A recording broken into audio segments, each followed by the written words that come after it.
हमारा जीवन हमें भगवान द्वारा दिया गया एक अनमोल उपहार है। अगर हम अपने जीवन को दुखी मन से या परेशान होकर व्यतीत करेंगे तो हम भगवान द्वारा दिए गए इस अनमोल उपहार की अवहेलना करेंगे। इसलिए जीवन में चाहे कैसी भी परिस्थिति हो और हमें चाहे कितनी मुसीबतों का सामना क्यों ना करना पड़े, हमें हमेशा खुश रहने का प्रयास करना चाहिए, क्योंकि जीवन का दूसरा नाम ही संघर्ष है।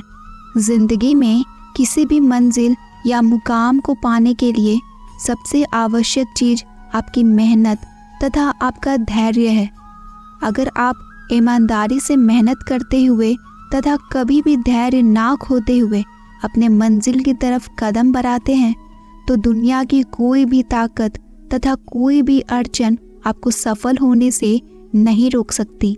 लाइफ में उतार चढ़ाव तो हमेशा ही आते रहते हैं। धूप के बाद छाँव और दुख के बाद सुख, यही जीवन का सार है।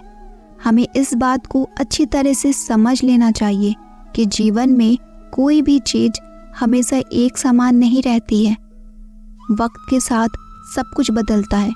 किसी भी परिस्थिति में धैर्य नहीं खोना चाहिए, क्योंकि अगर आज आपके ऊपर दुखों का पहाड़ टूटा है तो भी ये वक्त चला जाएगा, और अगर आज आप किसी चीज को लेकर बहुत खुश हैं तो भी ये वक्त गुजर जाएगा।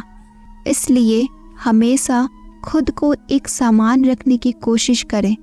जिंदगी में कभी हार ना माने, बस चलते रहें और अड़िग होकर जीवन की राह में कदम बढ़ाते रहें। इस दुनिया में मौजूद हर किसी इंसान के जीवन में कुछ ना कुछ दुख है। आपको खुद के आसपास जितने भी चेहरे नजर आते हैं उन सभी को कुछ ना कुछ तकलीफ या परेशानी जरूर होगी। हर इंसान किसी ना किसी परेशानी से जूझ रहा है, लेकिन असल मायने में वही इंसान जिंदगी जीना जानता है जो अपने दुख को नज़रअंदाज करके सदैव जीवन में आगे बढ़ने का हुनर रखता है। वो कभी अपने दुख का रोना नहीं रोता। हाँ, एक बार तकलीफ में होने पर कदम भले ही डगमगा उठे, लेकिन कदम को रुकने नहीं देना है। हालात कैसी भी हो, बस चलते रहना है। यही जिंदगी है, यही लाइफ है। जीवन है चलने का नाम, चलते रहो सुबह और शाम। इस गीत में जीवन का सार छुपा हुआ है, जिसे हम सभी को समझने की जरूरत है और इस पर अमल करने की जरूरत है। सफ़र में कितने भी कांटे हो या कितने भी फूल हो, सबको पार करते हुए बढ़ते रहिए और जीवन जीते रहिए। अगर आज घंघोर अंधेरा है तो जल्द ही सुबह होने वाली है। आज सफ़र में कांटे हैं तो वो दिन दूर नहीं जब आपके रास्ते में फूल बिखरे मिलेंगे। बरसते आपको रुकना नहीं है, धीरे धीरे ही सही, लेकिन आगे बढ़ते रहना है। कितना भी पकड़ लो, फिसलता जरूर है। ये वक्त है साहब, बदलता जरूर है। ये बात मायने नहीं रखती कि आप कितने धीमे चल रहे हैं, जब तक कि आप रुके नहीं। सभी लोग मरते हैं, पर वास्तव में सभी लोग जीते नहीं हैं। श्री कृष्ण कहते हैं, जीवन के बारे में चिंता मत कीजिए, इससे आप बचकर निकलने वाले नहीं हैं। लोग क्या कहेंगे ये सोचकर जीवन जीते हैं। भगवान क्या कहेंगे, क्या कभी इसका विचार किया है? औरों के जोर पर अगर उड़ कर दिखाओगे तो अपने पैरों से उड़ने का हुनर भूल जाओगे। यही जज्बा रहा तो मुश्किलों का हल भी निकलेगा। जमीन बंजर हुई तो क्या, वहीं से जल भी निकलेगा। ना हो मायूस, ना घबरा अंधेरे से मेरे साथी, इन्हीं रातों के दामन से सुनहरा कल भी निकलेगा।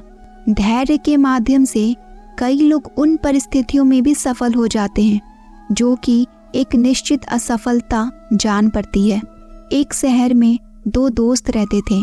एक दिन वो दोनों दोस्त समुद्र के किनारे शंख इकट्ठा करने के लिए गए ताकि उन शंख को बेचकर वो अपने लिए कुछ पूंजी जमा कर पाए।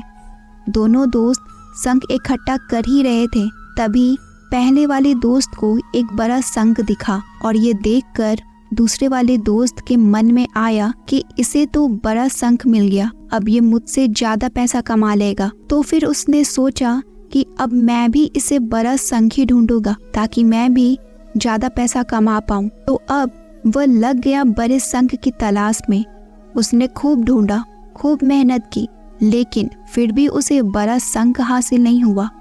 और उस बड़े शंख के चक्कर में उसे जितने भी छोटे छोटे शंख मिलते उन सारे शंखों को उठाकर फेंक देता, क्योंकि उसके दिमाग में वो बड़ा शंख था कि मुझे किसी भी हालात में वो बड़ा शंख चाहिए ताकि मैं थोड़े ज़्यादा पैसे कमा पाऊँ। उस बड़े शंख की तलाश में दोपहर से शाम हो गई, शाम से रात हो गई। ना तो उसे बड़ा शंख मिला, बल्कि जो छोटे छोटे शंख उसे मिले थे उन शंख को भी उसने फेंक दिया। तो उसके हाथ में कुछ नहीं आया। और जो पहला वाला दोस्त था उसके पास एक बड़ा शंख था और कुछ छोटे शंख थे। जब रात हो गई और दोनों दोस्त घर जाने लगे तो घर जाते वक्त पहला वाला जो दोस्त था उसने अपने शंख बेच दिए। उसके पास जो बड़ा शंख था उसे मिले 1000 रुपये, और जो छोटे छोटे शंख जो उसके पास थे उसे मिले 3000 रुपये। और ये जानकर उस दूसरे वाले दोस्त को बहुत दुख हुआ कि काश वह उन छोटे छोटे शंख को फेंकता नहीं तो अभी मेरे पास इससे भी ज़्यादा कमाई होती। उसके दोस्तों ने उसे बताया कि जो छोटे छोटे शंख तूने फेंक दिए थे उन्हीं को मैंने अपने पास कलेक्ट कर लिया और उन्हीं की वजह से मुझे 3000 रुपये। और ये जानकर वो दूसरा वाला दोस्त और भी ज़्यादा निराश हो जाता है। इस कहानी को बताने का मेरा मकसद बिल्कुल साफ है कि हम कुछ बड़ी बड़ी चीज़ें करने के चक्कर में हम कई सारे छोटे छोटे मौके हाथ से गंवा देते हैं। हम हमारी डे टू डे लाइफ में भी कई सारी छोटी छोटी चीज़ों को इग्नोर कर देते हैं। लेकिन ये बात आपको जान लेनी चाहिए कि ये छोटी छोटी चीज़ें आगे जाकर बहुत विशाल रूप धारण कर लेती है। हर छोटी चीज़ पर ध्यान लगाओ और उसे इग्नोर मत करो। आगे जाकर आपको इसकी अहमियत पता चलेगी। मैं ये भी नहीं कह रही हूँ कि आप छोटा सोचो और छोटा ही करो। आप सोचो बड़ा, लेकिन उसके लिए आप हर वो छोटा काम करो जिससे कि आपका लक्ष्य आपको हासिल हो। दोनों दोस्तों का लक्ष्य एक ही था, वो था पैसा। लेकिन पहले वाले दोस्त ने ही बड़े पर भी फोकस किया और छोटे पर भी फोकस किया, और दूसरा दोस्त सिर्फ बड़े पर ही फोकस किया। छोटी छोटी चीज़ों को इग्नोर कर दिया और जहां उसे ज़्यादा पैसे मिलने चाहिए थे वहां उसे 1 रुपया भी नहीं मिला। अंत में सिर्फ इतना ही कहना चाहूँगी कि छोटे छोटे बदलाव ही बड़े कामयाबी का हिस्सा होता है। धन्यवाद। जय श्री कृष्ण।